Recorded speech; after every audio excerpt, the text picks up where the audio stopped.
Hi all guys, today I am doing protein dosa.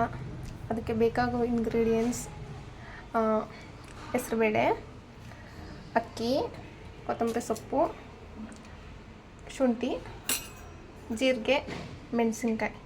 Measurement ಇದು 1 glass tea cup ಲೋಟ. ಇದರಲ್ಲಿ 1.5 glass ಅಕ್ಕಿ ಹಾಕಿದ್ದೀನಿ. ಇದರಲ್ಲಿ ಹೆಸರು ಕಾಳು 1.5 ಗ್ಲಾಸ್ ಹೆಸರು ಕಾಳು ಹಾಕಿದ್ದೀನಿ. 2 ಈಕ್ವಲ್ ಮೆಜರ್ಮೆಂಟ್ ಹಾಕ್ಬೋದು. ಇಲ್ಲಾಂದರೆ ಹೆಸರು ಕಾಳು 2 ಗ್ಲಾಸ್ ಹಾಕಿ, ಇಲ್ಲಾಂದರೆ 1.5 ಗ್ಲಾಸ್ ಅಕ್ಕಿ ಹಾಕಿ, ಇಲ್ಲಾಂದರೆ 1.5 ಗ್ಲಾಸ್ ಅಕ್ಕಿ ಹಾಕಿ, ಇಲ್ಲಾಂದರೆ 1.5 ಗ್ಲಾಸ್ ಹೆಸರು ಕಾಳು ಹಾಕಿ. 2 ಈಕ್ವಲ್ ಇರಬೇಕು. ಇದು ರಾತ್ರಿ ನೆನೆಸಿಡಬೇಕು. ಅಟ್ಲೀಸ್ಟ್ ನೀವು ಮಾರ್ನಿಂಗು ಮಾಡ್ಕೋಬೋದು. 4 ಅವರ್ಸ್ ನೆನೆಸಿಡಿ. ಅದಾದಮೇಲೆ ರುಬ್ಬುವಾಗ ಕೊತ್ತಂಬರಿ ಸೊಪ್ಪು, ಜೀರಿಗೆ, ಮೆಣಸಿನ್ಕಾಯಿ, ಶುಂಠಿ ರುಬ್ಬುವಾಗ ಮಿಕ್ಸ್ ಮಾಡಿಬಿಟ್ಟು ರುಬ್ಬಿ. ಮತ್ತು ನೀವು ಬೆಳಗ್ಗೆ ಮಾಡ್ಕೋತೀನಿ ಅಂದರೆ ದೋಸೆನ ರಾತ್ರಿ ನೆನೆಸಿಡಿ. ಅಕ್ಕಿ ಮತ್ತು ಹೆಸ್ರು ಕಾಳನ್ನ ರಾತ್ರಿ ನೆನೆಸ್ಬಿಟ್ಟು ಬೆಳಗ್ಗೆ ರುಬ್ಬುವಾಗ ರಾತ್ರಿ ಊಟ ಆದಮೇಲೆ ಮಲ್ಕೊಳ್ಳೋ ಟೈಮಲ್ಲಿ ಅಕ್ಕಿ ಕ್ಲೀನ್ ಮಾಡಿಕೊಂಡು ಹೆಸ್ರುಬೇಳೆ ಕಾಳು ಹಾಕಿ 2 ಮಿಕ್ಸ್ ಮಾಡಿಬಿಟ್ಟು ನೆನೆಸಿಡ್ಬೋದು. ಇಲ್ಲ ಸಪ್ರೇಟಾಗಿ ನೆನೆಸಿಟ್ಬಿಟ್ಟು ಬೆಳಗ್ಗೆ ರುಬ್ಬುವಾಗ ಕೊತ್ತಂಬರಿ ಸೊಪ್ಪು, ಜೀರಿಗೆ, ಶುಂಠಿ, ಮೆಣಸಿನ್ಕಾಯಿ, ನೀವು ಬೆಳ್ಳುಳ್ಳಿನೂ ಹಾಕೋಬೋದು. ದೆನ್ ಗೈಸ್, ನಾನು ನೈಟ್ ಸೋಕ್ ಮಾಡಿದ್ದೆ. ಸೋಕ್ ಮಾಡಾದಮೇಲೆ ಬೆಳಗ್ಗೆ ದೋಸೆ ರೆಡಿ ಮಾಡಿದೆ.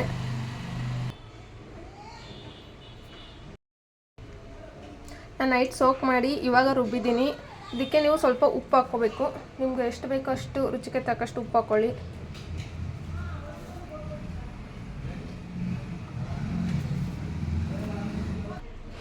ಚೆನ್ನಾಗಿ ಮಿಕ್ಸ್ ಮಾಡಿ. ನಿಮಗೆ ತಿಕ್ನೆಸ್ ಎಷ್ಟು ಬೇಕು, ತಿಕ್ನೆಸ್ ನಿಮ್ಗೆ ತೆಳು ಬೇಕಂದ್ರೆ ಸ್ವಲ್ಪ ನೀರು ಮಿಕ್ಸ್ ಆ್ಯಡ್ ಮಾಡಿ. ಗೈಸ್, ನಾನು ದೋಸೆ ಹಂಚು ಕಾಯೋದಕ್ಕೆ ಇಟ್ಟಿದ್ದೀನಿ, ಬಿಸಿ ಮಾಡೋದಕ್ಕೆ. ಇದು ನಾನ್ ಸ್ಟಿಕ್ ತವ. ನೀವು ಆಯಿಲ್ ಅಪ್ಲೈ ಮಾಡಿಕೊಂಡು ದೋಸೆ ಮಾಡ್ಬೋದು, ಇಲ್ಲಾಂದರೆ ವಿತೌಟ್ ಆಯಿಲ್ ಬೇಡ ಅಂದ್ರೂ ದೋಸೆ ಹಾಗೆ ಮಾಡ್ಕೋಬೋದು, ನಿಮ್ಮ ಇಷ್ಟ. ಗೈಸ್, ನಾನು ದೋಸೆ ಹಾಕ್ತಾ ಇದ್ದೀನಿ.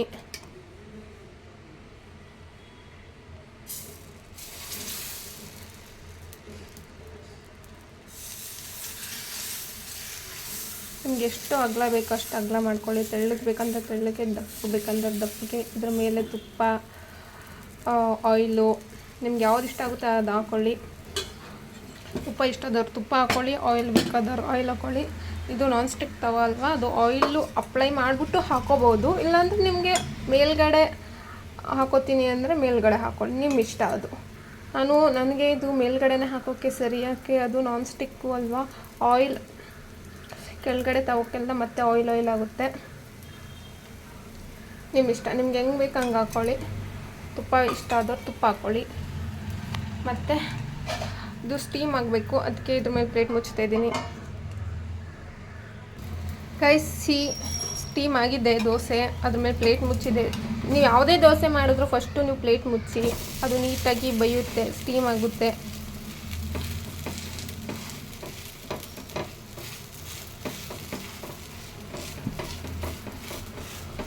ಸ್ವಲ್ಪ ಇದು ಕನ್ಸಿಸ್ಟೆನ್ಸಿ ನೋಡ್ಕೊಂಡು ಮಾಡ್ಕೊಳ್ಳಿ. ಸ್ವಲ್ಪ ಗಟ್ಟಿನೂ ಅಲ್ಲ, ತೆಳ್ಳಗೂ ಅಲ್ಲ, ಆ ಥರ ಮಾಡ್ಕೊಳ್ಳಿ consistency.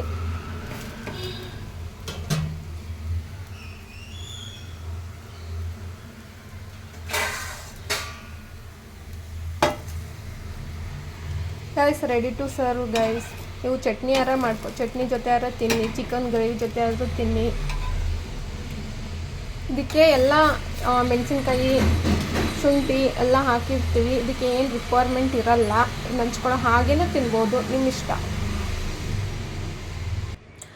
Guys, ready to eat protein dosa with ಹೆಸರು ಕಾಳು ದೋಸಾ. ಇದನ್ನ ಪೆಸರಟ್ಟು ಅಂತ ಆಂಧ್ರ ಪ್ರದೇಶಲ್ಲಿ ಅಂತಾರೆ. ಇದು ನೀವು ನಾನು ಚಟ್ನಿ ಪುಡಿಯಲ್ಲಿ ಇಷ್ಟಪಡ್ತೀನಿ. ಇಲ್ಲಾಂದರೆ ನೀವು ಕಡಲೆಕಾಯಿ ಚಟ್ನಿ ಯಾರು ಮಾಡ್ಕೊಳ್ಳಿ, ಕಾಯಿ ಚಟ್ನಿ ಯಾರು ಮಾಡ್ಕೊಳ್ಳಿ. ಇದು ಹಾಗೇನೂ ತಿನ್ಬೋದು, ಇಲ್ಲಾಂದರೆ ಚಿಕನ್ ಗ್ರೇವಿ ಜೊತೆನೂ ತಿನ್ಬೋದು. Thank you guys, welcome back to my channel. Please like ಮಾಡಿ, ಸಬ್ಸ್ಕ್ರೈಬ್ ಮಾಡಿ, ಶೇರ್ ಮಾಡಿ. ಬಟ್ ನೀವೇನು ಮಾಡಿ ಅಂದರೆ ದೋಸೆ ಮಾಡಿರ್ತೀರ ಮುಂಚೆನೇ, ಅಟ್ಲೀಸ್ಟ್ ನೀವು ಏನು ಮಾಡಿ ಅಂದರೆ ಒಂದು ಹಾಟ್ ಬಾಕ್ಸಲ್ಲಿ ಇದು ಟಿಶ್ಯೂ ಪೇಪರ್ ಹಾಕಿ ಇಡಿ, ಇಲ್ಲಾಂದರೆ ಅದು ತ್ಯಾವ ಆಗುತ್ತೆ, ನೀರು ಬಿಟ್ಕೊಳ್ಳುತ್ತೆ. ಹಾಕಿ ಮುಚ್ಚಿಟ್ರೆ ಕೆಳಗಡೆ ತ್ಯಾವನೂ ಆಗೋಲ್ಲ, ನೀರು ಬಿಟ್ಕೊಳ್ಳಲ್ಲ. ಇಲ್ಲಾಂದರೆ ನೀವು ಕಾಟನ್ ಬಟ್ಟೆ ಯೂಸ್ ಮಾಡಿ. Thank you guys.